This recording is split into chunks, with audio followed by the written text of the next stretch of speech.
See here on the left we have our folders. One of them is a deleted items folder, and this is where the emails from your inbox, once they're deleted, this is where they go. They're not permanently deleted from your computer until you choose to do so.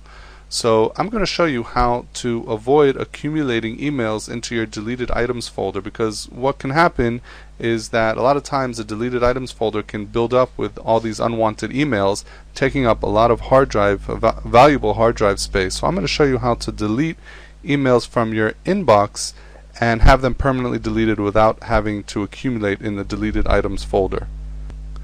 The other thing I want to show you is how to turn off the delete items warning.